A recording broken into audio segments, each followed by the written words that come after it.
Bismillahirrahmanirrahim. Assalamualaikum warahmatullahi wabarakatuh.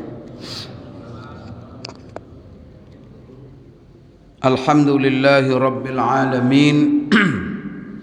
Wa bihi nasta'in ala umuri dunya waddin. Wassalatu wassalamu ala ashrafil anbiya'i wal mursalin wa ala alihi wa ashabihi wattabi'ina lahum bi ihsanin ila yaumiddin, amma ba'd. Allahumma 'allimna ma yanfa'una wanfa'na bima 'allamtana innaka antal alimul hakim. Rabbana zidna 'ilma warzuqna fahma. Allahumma inna nas'aluka 'ilman nafi'a wa rizqan tayyiba wa 'amalan salihan mutaqabbala. Allahumma ja'alna mimman yastami'una al-qawla fayattabi'una ahsana. Allahumma ja'alna birahmatika fi 'ibadika as-salihin. Bapak-bapak, ibu-ibu, jemaah subuh yang dimuliakan Allah Subhanahu wa taala. Alhamdulillah, jangan berhenti kita memuji menyanjung Allah sebagai rasa syukur kita kepadanya. Kerana selagi napas ini kita tarik, udara ini masih kita hirup, dan kita memiliki ataupun menikmati kehidupan ini, berarti tidak terhitung nikmat Allah yang kita pakai, yang kita gunakan. Maka kewajiban kita mensyukurinya, mengarahkannya kepada seluruh yang diridai Allah Subhanahu wa taala, dan selalulah kita minta tolong kepada Allah supaya kita dibimbing, diberi hidayah, dimudahkan, digerakkan hati kita, badan kita kepada seluruh apa yang diridainya. Bapak Ibu sekalian, kajian kita pagi ini yaitu masalah amalul yaumi wal lailah, rutinitas kita sehari-hari sebagaimana yang dibimbing oleh Rasulullah sallallahu alaihi wasallam. Bagaimana kita melaksanakan rutinitas kita sesuai dengan bimbingan Rasulullah, supaya semua rutinitas kita itu bukan hanya sekedar memenuhi hajat kita di dunia, tetapi dunianya dapat, kenikmatan dapat, hajat terpenuhi, tetapi menjadi juga simpanan pahala untuk kehidupan yang abadi. Bapak Ibu sekalian, kemarin kita berbicara tentang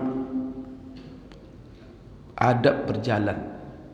Kerana kita, salah satu rutinitas kita keluar dari rumah dan pasti di jalan. Tak ada kita yang tidak pernah ada di jalan. Orang lumpuh pun kadang-kadang dibawa keluar, dia juga di jalan. Maka Rasulullah sallallahu alaihi wasallam, agama kita membimbing Bapak Ibu sekalian bagaimana seharusnya kita di jalan. Salah satu kemarin yang kita sudah jelaskan, setelah kita menjelaskan bahawa berjalan itu niatnya pertama, apa tujuan kita keluar rumah. Setelah itu keluar rumah kita membaca doa, dulukan kaki kanan. Ketika memakai sepatu, dulukan sandal kaki yang kanan. Kemudian Bapak Ibu sekalian berjalan dengan tawaduk, seimbang. Jangan berjalan dengan jalan yang orang angkuh, sombong. Kemudian sebelumnya kita sudah juga menjaga adab berpakaian. Maka sebelum berjalan, bagaimana adab berpakaian sebelumnya kita sudah bahas. Kemarin Bapak Ibu sekalian terakhir kita bahas adalah masalah ketika berjalan tundukkan pandangan. Tundukkan pandangan kita daripada hal-hal yang diharamkan oleh Allah Subhanahu wa taala. Di dalam Al-Quran diatur masalah ini ketika kita berjalan. Dan sekarang Bapak Ibu sekalian, ayat ini berjalan ataupun tidak berjalan juga diatur. Ayat ini masuk aturan ke mana kita harus memandang, bagaimana kita menggunakan mata kita. Ini mata kita ini jangan bilang ini milik kita, ini milik Allah. Allah memberikan, Allah mengurniai. Maka jangan digunakan sembarangan. Harus sadar bahwa ini nikmat Allah. Dan Allah punya titipan dan amanah kepada kita. Mata ini Bapak Ibu mahal sekali. Kalau ada orang punya harta 10 triliun tak punya mata dia. Itu ada katanya, kata dokter, ada dokter yang bisa membuat di mata dia bisa memandang, melihat. Dia akan dikasih 10 triliun itu semuanya. Ya enggak? Itulah harga mata ini. Kita rusak aja sedikit sakit, apapun kita keluarkan untuk menghilangkan sakitnya. Maka itu yang mahal, harta ini, mata yang mahal ini. Maka saya selalu saya contohkan, kalau Bapak Ibu ya, kita semua ini ditawarin orang. Sekarang kan bisa transparan mata kan bisa sekarang. Artinya apa? Pencangkokan mata. Bapak kalau tidak punya duit bisa jual mata sekarang untuk cari duit. Jual mata sebelah. Banyak orang matanya rusak, duit banyak. Cari orang yang jual matanya.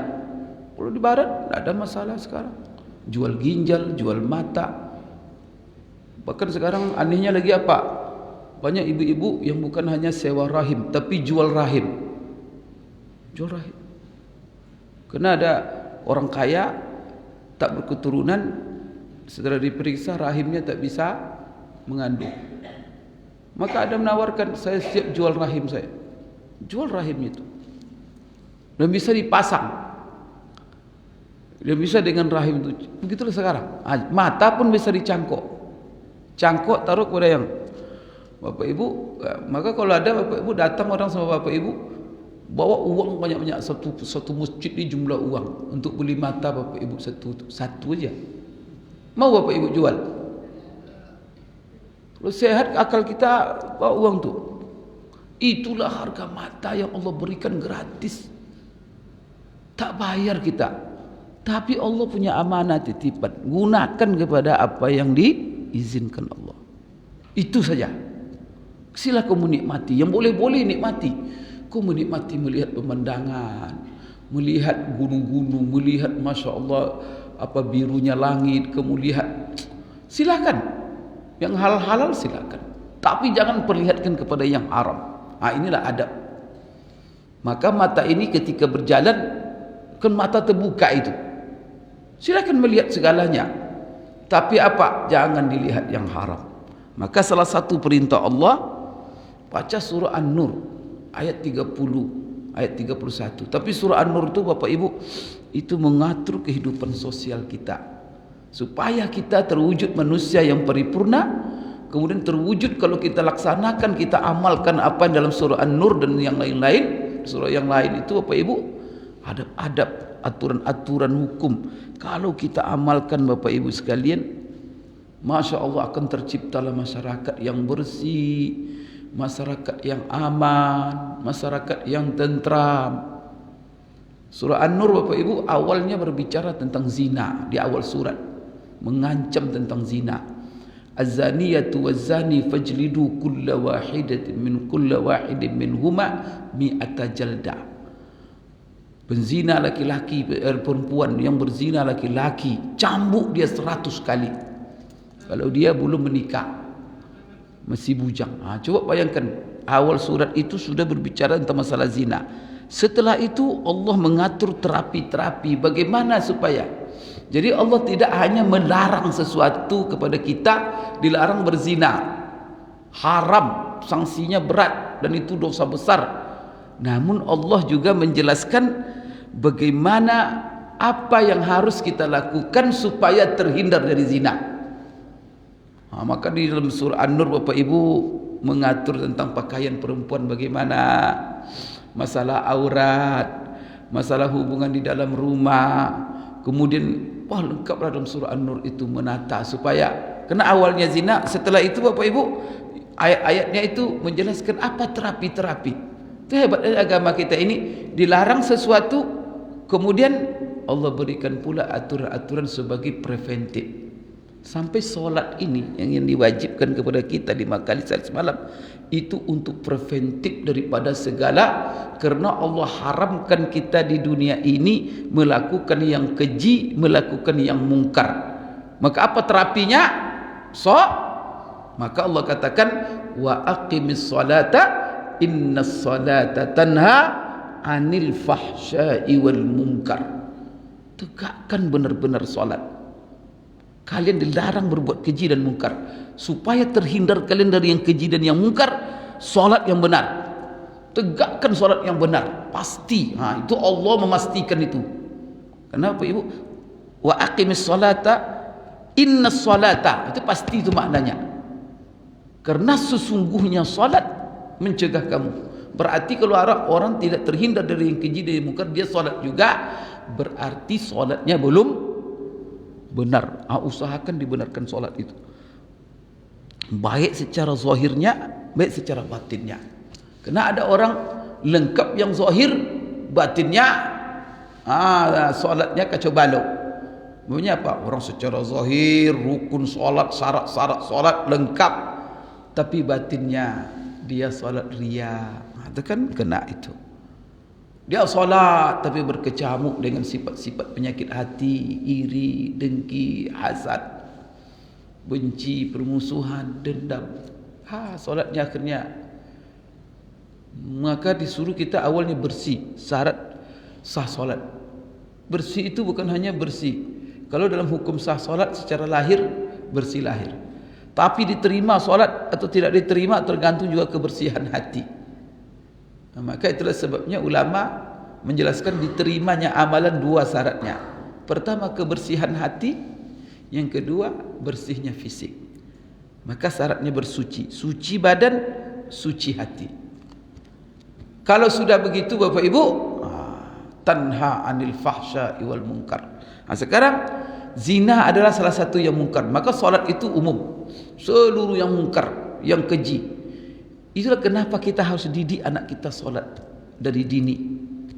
Karena itu terapi yang luar biasa untuk menjadikan dia manusia yang baik. Itulah indikator anak yang soleh. Lihat solatnya. Maka Bapak Ibu, kalau anak kita ini, dunia gawat ini, godaan fitnah dunia ini luar biasa sekarang ini. Ancaman, rayuan, godaan, fitnah, macam-macam Bapak Ibu sekalian. Kalau kita tidak hati-hati mendidik generasi kita, tapi alhamdulillah sebagai orang beriman, terapinya ada. Maka di barat Bapak Ibu, walaupun kacau balau kehidupan, moral, akhlak di sana Bapak Ibu, kalau hidup orang-orang Islam di sana, kalau diajarnya anaknya solat dari kecil, dijaga solatnya, maka itulah sebabnya orang-orang yang tidak terlibat dalam munkar, yuhafizuna ala salati, orang-orang yang menjaga solatnya. Maka Allah katakan hafizu ala salawati was salatil wusta wa qumu lillahi qanitin. Jaga oleh kalian solat itu. Jadi kalau Bapak Ibu ingin menjaga anak, apa yang dijaga pertama? Jaga solatnya. Kita ingin menjaga diri, apa yang pertama dijaga? Jaga solat. Jangan dijaga burung di dalam sangkar apa itu, setelah itu kita solat, enggak. Dijaga televisi acara, kalau ini nanti jam sekian acaranya ini, betul disiplin, tapi solat enggak. Bukan acara TV yang dijaga, solat yang dijaga. Maka Allah katakan wa qumu lillahi qanitin was salatil wusta, solat wusta, asar dan subuh. Bapak Ibu sekalian, supaya tidak terlibat kita di dalam zina ini, maka jauh-jauh Allah memberikan kepada kita aturan. Apa di antara aturan itu? Katakan hai Muhammad kepada orang-orang yang beriman dalam surah An-Nur ayat 30. Qul lil mu'minina, katakan kepada orang-orang yang beriman hai Muhammad, katakan kepada mereka, ini aturan dari saya. Itu kata Allah. Kamu katakan kepada mereka. Di kata-kata kul ini menunjukkan Bapak Ibu sekalian bahwa Quran itu benar-benar firman Allah. Maka kalau turunnya pakai kul, Rasulullah sampaikan kepada kita pakai kul. Kalau tidak pakai kul, kan katakan itu kan. Padahal semuanya itu adalah firman Allah. Tapi kenapa tidak semuanya pakai kul? Karena ayat itu pakai kul turunnya. Maka Rasulullah sampaikan sebagaimana yang dibacakan. Ini menunjukkan bahwa Bapak Ibu, Quran ini bukan kata-kata Rasulullah. Kalau kata-kata Rasulullah tidak perlu ada di situ kul-kul itu. Kemudian Bapak Ibu sekalian, kepada siapa? Orang-orang beriman. Kenapa hanya kepada orang-orang beriman? Karena pesan-pesan Allah itu Bapak Ibu hanya bisa didengar, hanya bisa diterima oleh orang-orang beriman. Maka kepada orang beriman, gimana pun kita baca ayat Quran kepada mereka, mereka Bapak Ibu tak mendengar. Itulah sebabnya orang-orang tak beriman, kerana mereka tak beriman dengan Quran, tak beriman dengan sabda-sabda Rasulullah, tak beriman dia dengan Nabi kita Muhammad sallallahu alaihi wasallam. Maka bagaimana cara pendekatannya? Buat pendekatan yang bisa mereka terima. Mereka masih punya akal sehat, sentuh akal sehatnya. Dan alhamdulillah semua ayat-ayat Allah itu sesuai dengan akal sehat. Mereka ingin untung dalam hidup dunia ini, sentuh mereka dari situ. Maka kalau kita bacakan kepada mereka Al-Quran, langsung kalau qala Allah, mereka tak percaya dari awal, bagaimana kita bacakan? Maka Bapak Ibu sekalian, maka kata Rasulullah, khatibun nasa ala qadri uqulihim. Ajak manusia bicara sesuai dengan kadar akal mereka. Maka di sini orang beriman. Kenapa orang-orang beriman? Karena mereka mendengar, karena mereka yang melaksanakan. Kemudian ini konsekuensi bagi orang yang beriman. Katakan kepada orang beriman, kalau kamu benar-benar beriman, amalkan ini. Ini pesan Allah kepada kita orang-orang beriman. Maka orang beriman harus begini. Apa itu? Yaghuddu min absarihim, supaya mereka menundukkan pandangan mereka, membatasi pandangan mereka, menundukkan sebagian pandangan mereka. Min itu maknanya sebagian. Berarti pandangan ini ada yang boleh, ada yang tidak boleh. Maka sebagian pandangan mereka harus ditundukkan. Maka ditundukkan daripada apa yang diharamkan. Apa di antara yang diharamkan? Memandang Bapak Ibu sekalian, di sini dijelaskan wa yahfazu furujahum. Jadi menundukkan pandangan dari yang diharamkan. Salah satunya apa? Melihat Bapak Ibu sekalian laki-laki kepada perempuan, perempuan kepada laki-laki yang bukan mahram, dan melihat pandangan itu dengan syahwat. Maka kita disuruh menundukkan pandangan, khususnya kan zina tadi itu. Awalnya zina, supaya kamu tidak terlibat dari zina. Pandangan kamu jaga, jangan lihat perempuan, jangan lihat wajah-wajah perempuan. Karena organ tubuh kita yang sangat sensitif untuk menimbulkan, melahirkan, memancing. Nafsu itu adalah mata. Kalau dengar suara perempuan, maka sebagian orang terpancing nafsunya kalau mendengar suara perempuan. Sebagian ulama mengatakan suara perempuan itu adalah aurat. Banyak ulama mengatakan tidak aurat. Tetapi kalau aurat perempuan, Bapak Ibu sekalian, mata. Maka telinga. Jadi kita kan yang kita apakan itu mata, telinga, suara, meraba, macam-macam. Tetapi yang menjadi kunci pertama yang membawa orang melakukan zina itu, pertama pandangan mata. Maka di dalam salah satu bait syair itu begitu. Mulai-mulanya dari pandangan, setelah itu masuk ke hati, masuk ke pikiran, setelah itu nanti mulai salam-salaman, mulai bicara, buat janji, ketemu, selesailah.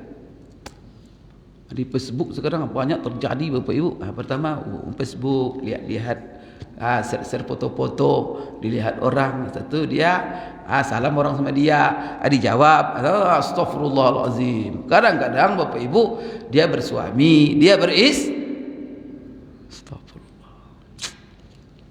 Banyak sekali sekarang Bapak Ibu broken gara-gara apa? Media ini tidak menundukkan pandangan. Maka kalau saat ini Bapak Ibu kalau ada tanya, ibu-ibu gimana Pak Ustaz, saya memajang-majang foto, untuk apa dipajang-pajang? Apalagi ibu-ibu perempuan, buat fitnah saja. Maka jangan dipajang-pajang foto-foto kita. Bila apa-apa, nanti masuk setan, masuk iblis menggoda. Karena semuanya berawal daripada pandangan mata. Bapak Ibu sekalian di sini luar biasanya. Jadi pandangan pertama, setelah itu wa yahfazu furujahum, mereka menjaga kehormatan aurat. Jadi tundukkan pandangan, jaga aurat. Berarti dua hal Bapak Ibu sekalian yang memancing orang untuk terlibat dalam dosa besar zina tadi. Yang pertama, pandangan mata. Yang kedua dari sisi aurat. Perempuan juga begitu. Perempuan apa perintahnya di sini? Ada 3 perintah untuk perempuan. Pertama, tundukkan pandangan. Kemudian wa yahfazuna furujahunna, wa yahfazu furujahunna, menjaga menutup aurat, menjaga kehormatan. Yang ketiga, wala yubdina zinatahunna illa ma zahara minha. Tak boleh mereka memperlihatkan perhiasannya kecuali yang nampak. Pakaiannya harus rapi. Bapak Ibu, 3 hal untuk perempuan. Kenapa di sini ada seimbang? Karena Bapak Ibu antara mata dengan yang dilihat. Berarti Allah membuat preventif yang melihat dan yang dilihat. Kedua-duanya harus jaga. Maka yang melihat tundukkan pandangan. Ya kan? Bagi kita yang melihat yang punya mata. Yang kedua yang dilihat jaga aurat. Kemudian jangan tampil, khususnya yang dilihat laki-laki melihat perempuan. Perempuan sumber fitnah yang banyak itu adalah yang berhias banyak laki-laki itu perempuan. Maka itulah dalam masalah zina didahulukan laki-laki itu perempuan. Kalau mencuri wasariqu wasariqatu, pencuri laki-laki, pencuri perempuan. Kalau faqta'u aydiyahuma, potong tangannya. Kata Allah, hukum Allah itu Bapak Ibu. Kalau perempuan, az-zaniyatu waz-zani, penzina perempuan yang berzina laki-laki, didahulukan perempuan. Berarti kalau yang mencuri biasanya laki-laki. Kalau yang berzina, siapa sumber fitnahnya? Perempuan. Maka hati-hati ibu-ibu. Kalau ibu-ibu menjaga, sehat bapak-bapak semua. Terjaga bapak-bapak. Tapi kalau perempuan sudah mengumbar-umbar aurat, tak tahan juga bapak-bapak, itu jadi masalah. Karena Bapak Ibu sekalian bahaya sekali. Mata ini, kalau orang mendengar suara, terkesan mungkin ya ketika mendengar itu terkesan. Tapi setelah itu bisa hilang. Tapi kalau pandang terus, sealim apapun ya, imannya tapi pandang terus. Terjerumus itu. Maka banyak orang Bapak Ibu rajin sholat, rajin apa, tapi matanya tidak dilihat, terjerumus. Tahajud rajin, puasa rajin, itu gawatnya. Kenapa? Karena kalau sudah dipandang terus, itu nafsu itu tidak bisa dikendali. Maka cara mengendalikan nafsu, tutup mata dari yang jangan kalau lihat perempuan. Maka apa kata Rasulullah dalam sebuah hadis diriwayatkan oleh Imam Hasan Al-Basri, laki-laki, lakan nazratul ula wa alaikas tsaniyah. Pandangan pertama kalau terpandang tidak ada masalah, tapi kalau kau mau pandang lagi menjadi dosa. Berarti jangan dipandang lagi, tutup. Sehat hati, azka. Bapak Ibu sekalian, jadi kadang-kadang laki-laki menundukkan pandangan. Jadi ada 4 keadaan. Tapi yang satu dilarang ini, yang satu sangat berbahaya. Yang 3 ini tidak masalah. Apa? Karena laki-laki menundukkan pandangan, tapi di satu sisi perempuan juga menjaga, menutup aurat dan keluar tidak berhias arti memfitnah. Berarti di sini aman, ya kan? Laki-laki menundukkan pandangan, perempuan tidak menghumbar-humbar aurat dan tidak keluar fitnah. Ini aman ini. Yang kedua, laki-laki tidak menundukkan pandangan, tapi perempuannya menutup, tak nampak. Kalau ibu-ibu tutup seperti orang Saudi itu semua, walaupun laki-laki begini, apa yang dilihat, kita tutup semua. Ini juga aman. Yang ketiga Bapak Ibu sekalian, pandangan laki-laki ditundukkan, perempuan buka-bukaan. Aman juga enggak? Karena gini terus dia. Mau buka-bukaan aja bukalah, tapi dia enggak lihat. Ini juga aman. Yang keempat ini yang berbahaya. Pandangan dilepaskan, yang menjadi objek yang dipandang buka-buka, Ini yang menjadi musibah. Di zaman kita mana yang banyak sekarang? Yang keempat itulah. Ini yang berbahaya Bapak Ibu sekalian. Bapak Ibu, kita kadang-kadang yang melihat perintah Allah, larangan Allah ini kadang-kadang sekilas. Padahal itu dalam sekali maknanya Bapak Ibu. Saya mau jelaskan Bapak Ibu. Karena Allah setelah itu Allah katakan, dzalika azkalahum. Karena kalau mereka menundukkan pandangan, itu lebih bersih bagi mereka. Itulah yang akan mewujudkan kebersihan hidup mereka. Aman kita hidup Bapak Ibu, tenang, mulia kita hidup. Sekarang apa yang terjadi Bapak Ibu? Umat yang tidak mengamalkan perintah ayat ini, apa yang terjadi dalam diri mereka sekarang?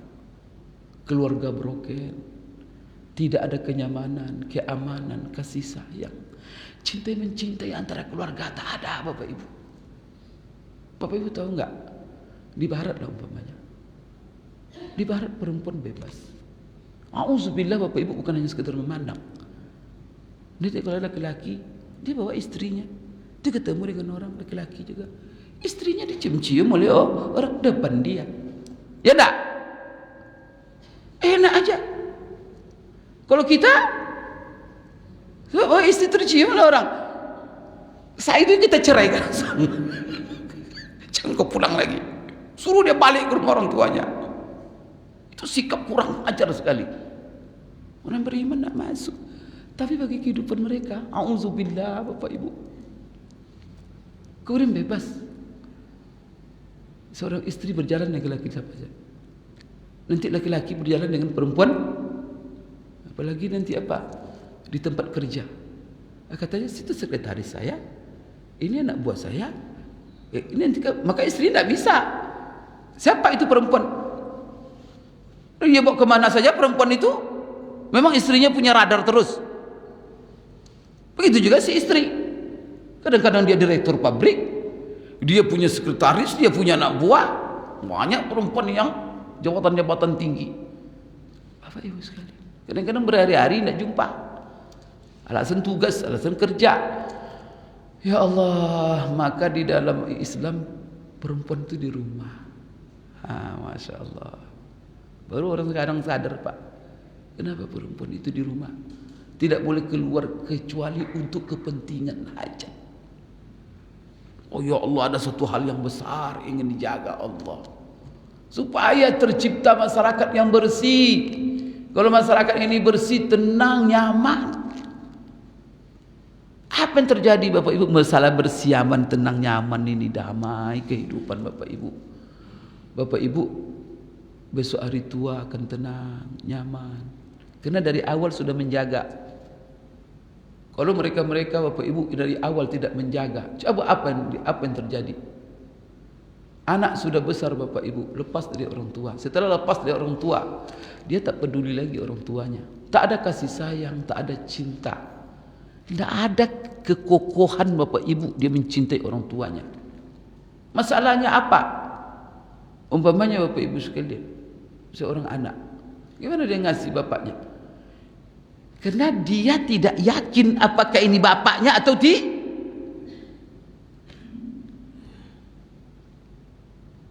dan dia tidak akan mencintai ibunya, karena ibunya sudah berbuat serong, tidak menjelaskan siapa bapaknya sebenarnya. Apa yang terjadi sekarang Bapak Ibu? Itu membuat sekarang orang barat di antara banyak masuk Islam melihat ini adalah masyarakat yang bersih.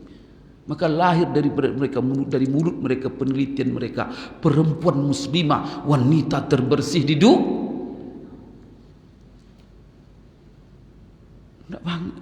Itu kenapa? Melaksanakan aturan Allah. Maka anak-anak kita, kenapa dia cinta kasih?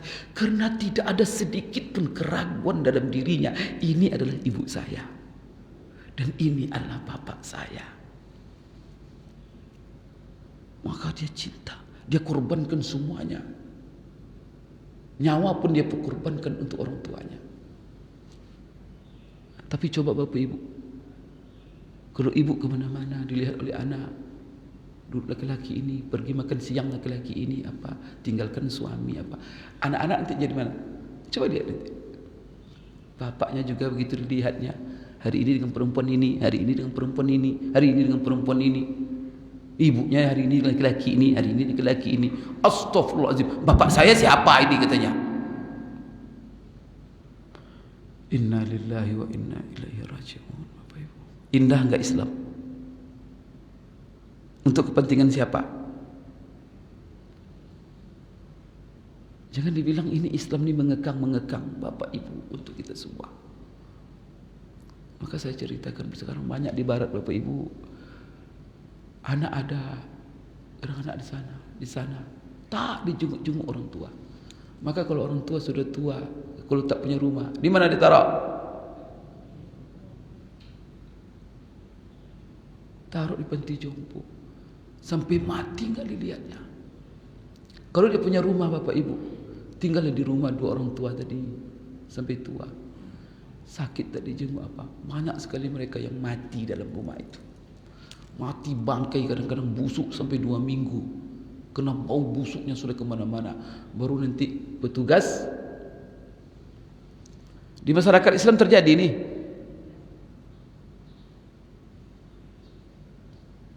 Tidak bersyukur kita itu. Jadi cara keluarga masih kita ngambil sana. Mereka iri dengan cara keluarga kita. Kita mengambil model-model cara bergaul mereka dengan apa? Astagfirullah.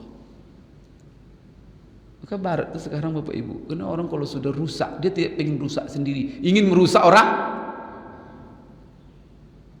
Maka Allah katakan, ya ayyuhalladzina amanu in tuti'u fariqan minal ladzina utul kitab yaruddukum ba'da imanikum kafirin. Wa kaifa takfuruna wa antum tutla alaikum ayatullahi wa fikum rasuluh wa may ya'tasim billah faqad hudiya ila siratim mustaqim. Hai orang-orang beriman, jangan kalian mengikuti cara-cara hidup orang-orang ahli kitab. Kenapa? Karena kalau kalian ikuti mereka, mereka akan membuat kalian murtad dari agama kalian setelah kalian menjadi orang beriman. Bagaimana kalian murtad? Di hadapan kalian Al-Quran yang selalu kalian baca. Di tengah-tengah kalian ada Rasulullah ketika dia hidup, dan ada sunnahnya ketika setelah dia wafat, ada sunnah yang kita baca. Maka apa kata Allah? Wa may ya'tasim billah, orang siapa yang berpegang teguh kepada agama Allah, maka dia dipastikan selalu berada di atas siratul mustaqim. Bapak Ibu sekalian, kan indah sekali ayat ini.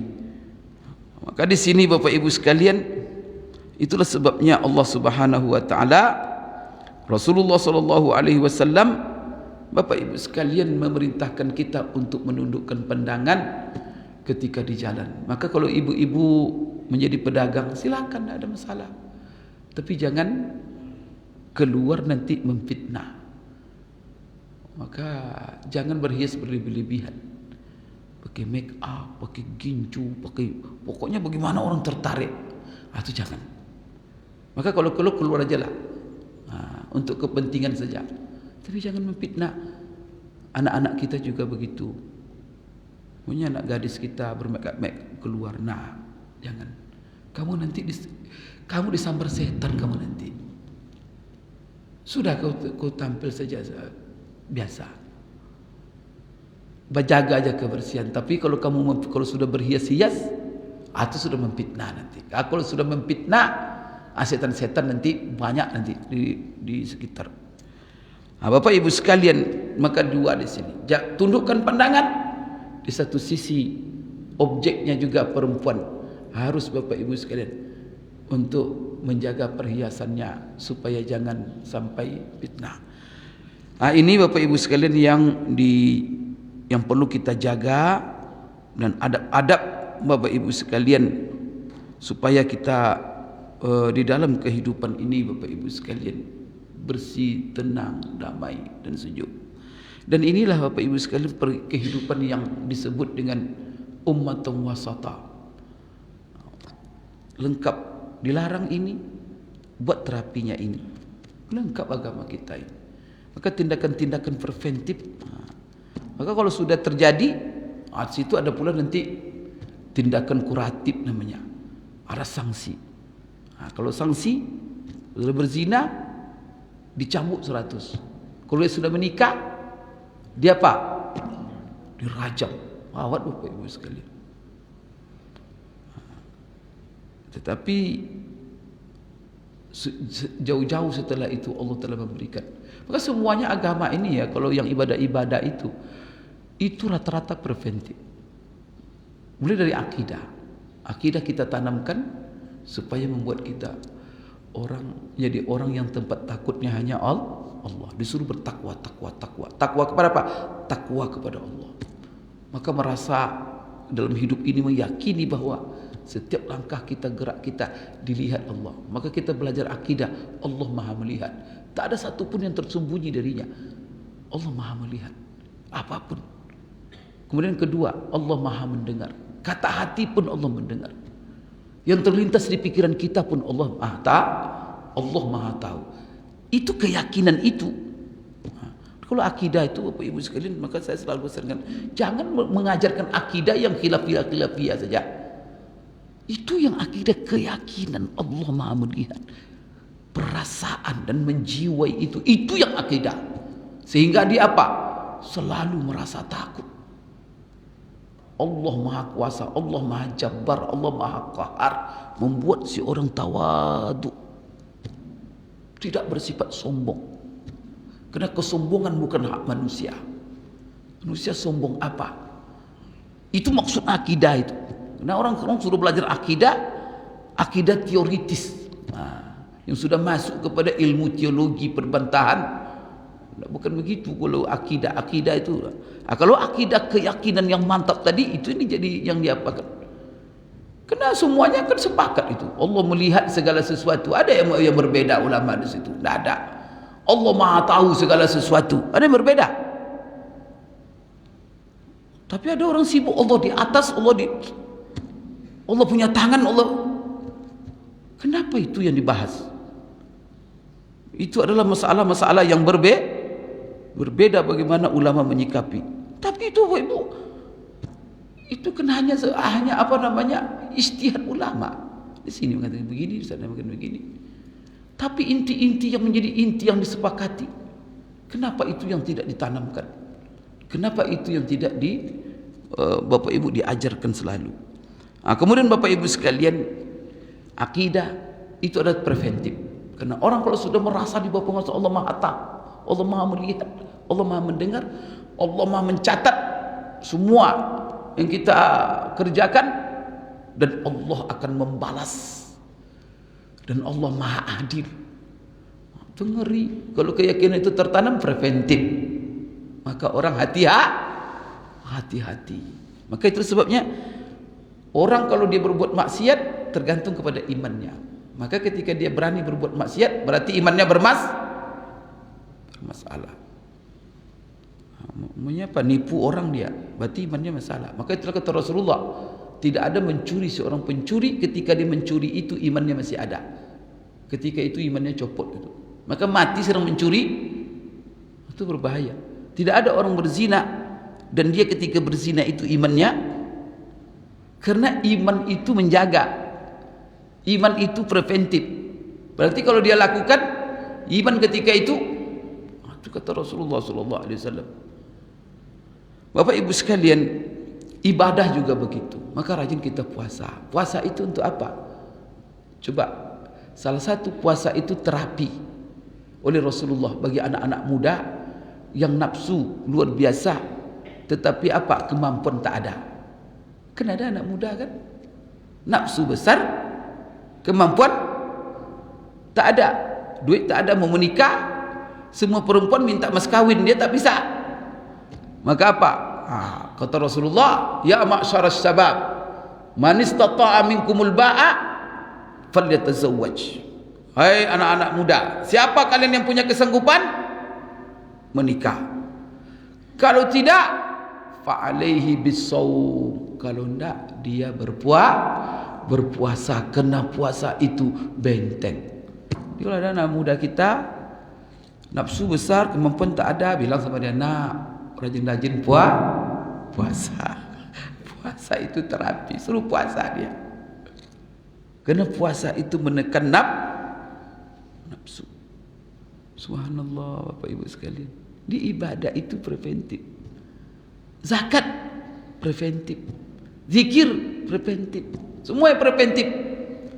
Maka itu yang wajib-wajib itu berarti preventifnya tingkatnya tinggi. Maka itulah sebabnya kita dalam agama disuruh menyempurnakan yang wajib. Karena kalau yang wajib itu sempurna, betul-betul menjadi penjaga benteng bagi diri kita. Maka solat itu ya sempurnakan betul. Karena itu benteng hidup. Jadi jangan asal-asalan. Kalau dia asal-asalan, sama kita Bapak Ibu umpamanya apa? Membuat bendungan, air ini besar, dibuatlah bendungan itu asal-asalan. Jebol enggak? Jebol aja. Datang air dapat. Tapi coba dibuat dengan kokoh.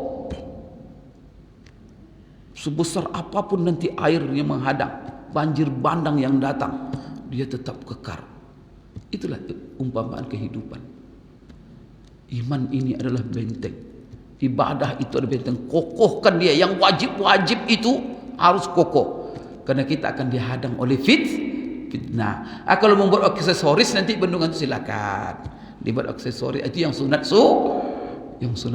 namanya itu. Maka ada yang wajib, ada yang sunat. Kenapa? Supaya dia kokoh Bapak Ibu sekalian dari seluruh arah.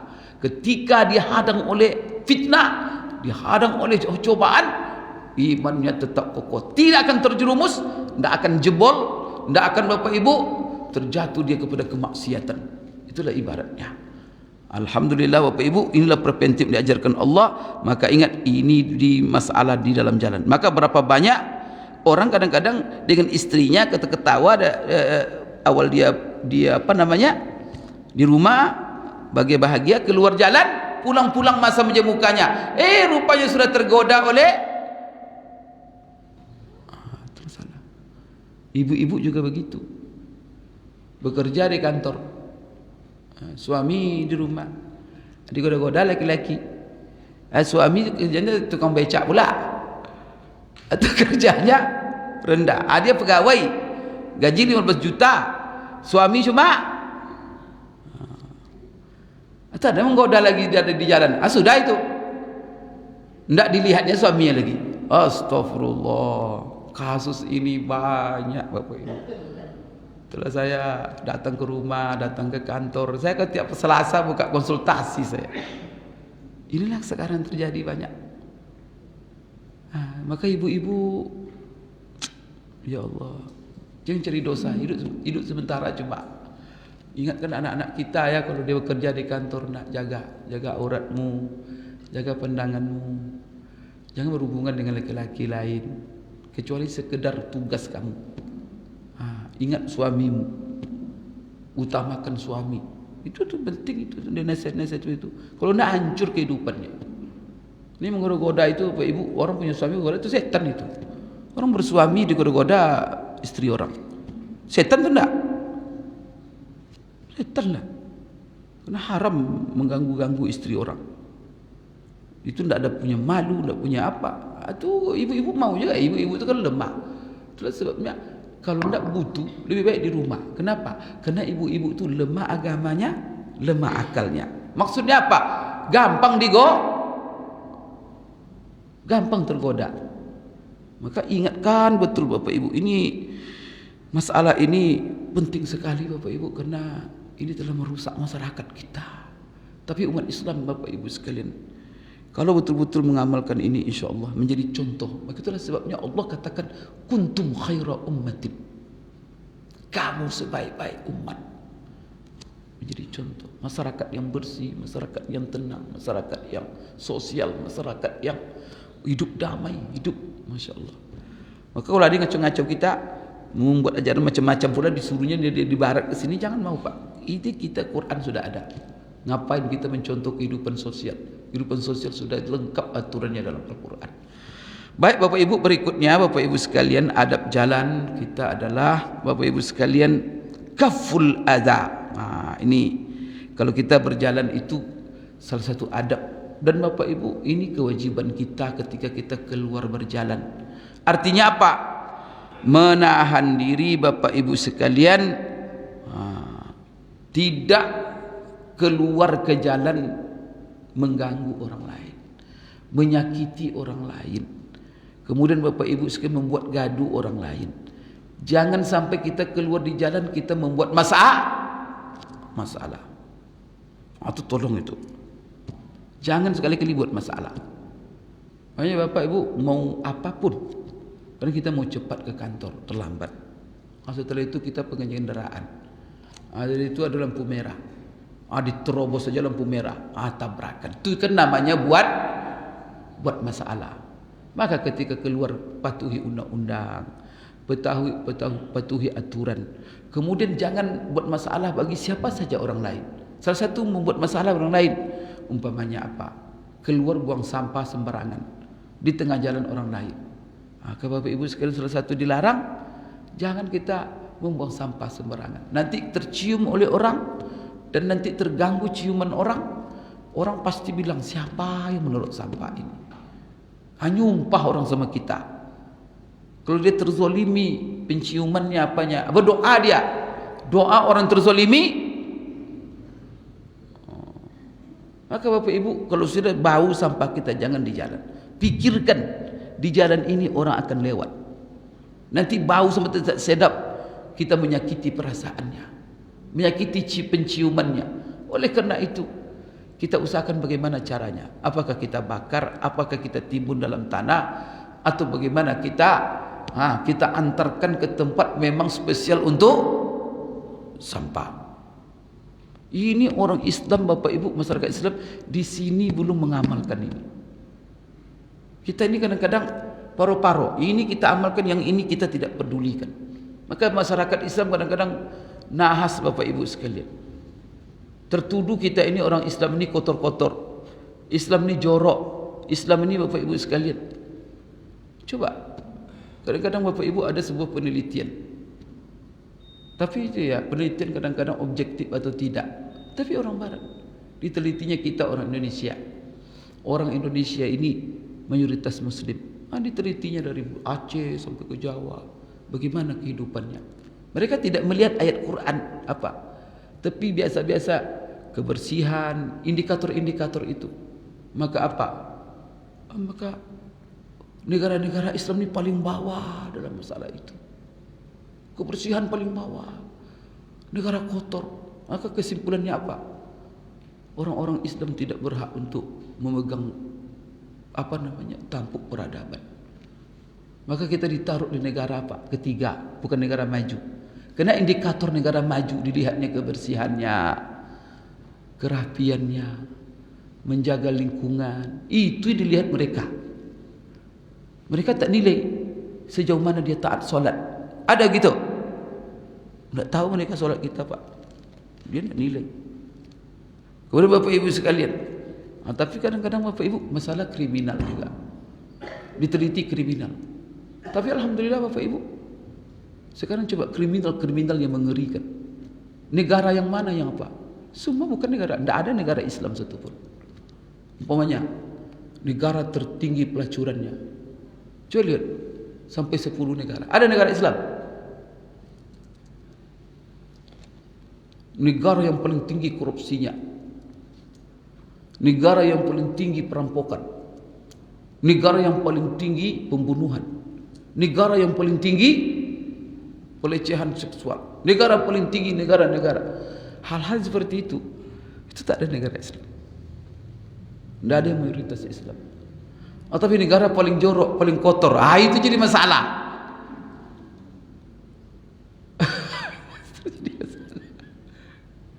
Negara paling tidak teratur, tertib.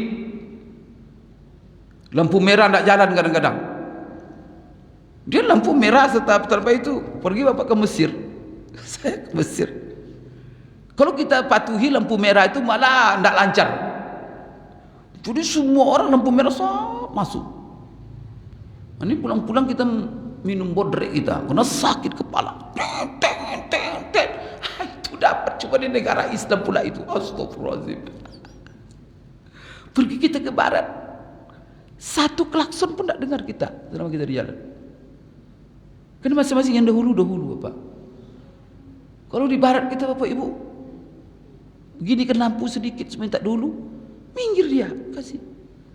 Karena mereka yakin pasti ada keperluan. Barangkali ini perlu ke rumah sakit, dia punya hajat, punya apa. Kalau kita di sini minta jalan, semakin ditaruhnya manja mobil. Astagfirullahaladzim. Kau dia tidak menghormati.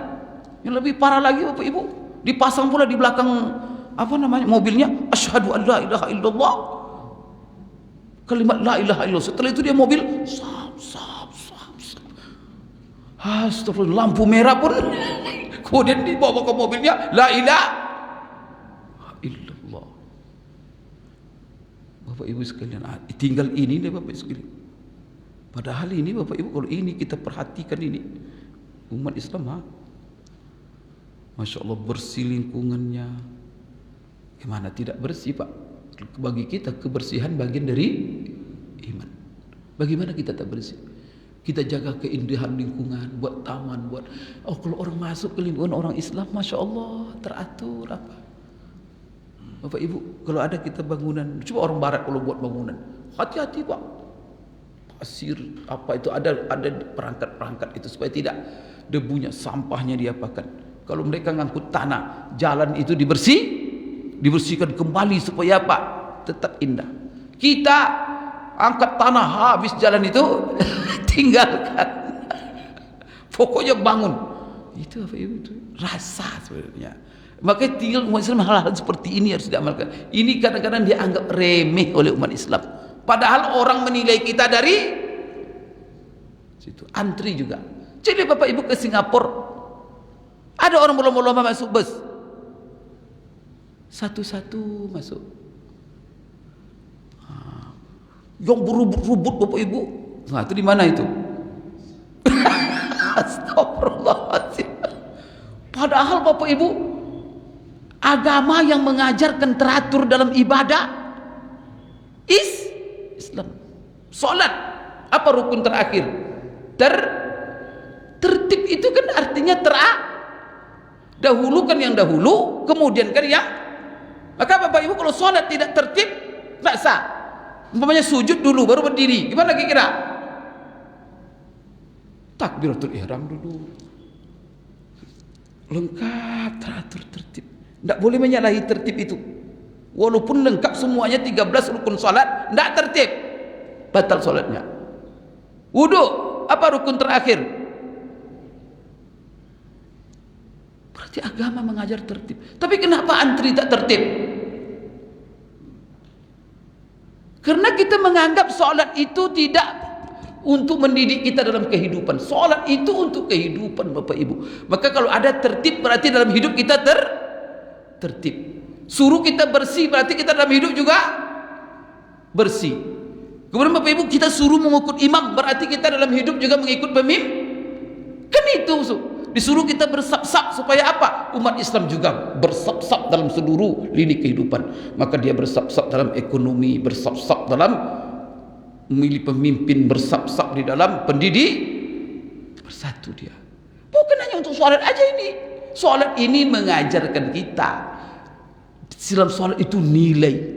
Kalau kita praktekkan nilai seluruh sholat itu dalam kehidupan, dunia akhirat. Cuma kita menganggap solat itu cuma di masjid, solat hanya sekadar menggugurkan kewajiban. Tidak Bapak Ibu, itu nilai. Maka tadi salah satu nilainya apa? Mencegah perbuatan yang keji. Kan itu kan nilai, harus ada efek. Maka kata kalau tidak ada efek, khawatir solat kita tak berguna di sisi Allah. Maka apa kata dalam sebuah hadis, Rasulullah bilang, katakan kepada kita, barang siapa yang solatnya tidak mencegahnya dari berbohong, dari apa, maka solatnya itu tidak menambah dekatnya kepada Allah, malah menambah jauh. Karena dia harus berefek kepada kejujuran, kepada amanah, kepada kebersihan, tertib dalam hidup. Maka kalau kita orang solat, Masya Allah tertib. Itulah nilai mereka. Yang antri paling kacau.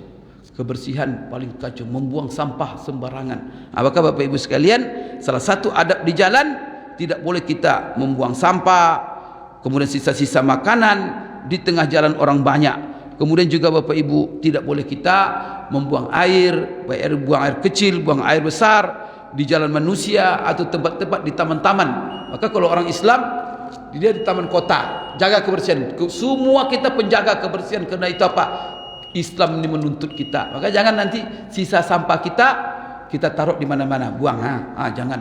Kalau kita duduk di taman itu, makan, setelah itu bungkus makanan kita taruh di tong sampah. Artinya apa? Ketika setelah duduk, tempat itu bersih lagi untuk orang lain. Kenapa? Tadi duduk di sana itu orang yang sholat. Saya orang sholat harus bersih. Saya orang sholat harus tertib. Kemudian saya orang yang sholat tak boleh korupsi. Saya orang yang sholat tak boleh menipu. Saya orang yang sholat tak boleh menyakiti orang. Itu Bapak Ibu, sholat. Maka sholat itu 5 kah?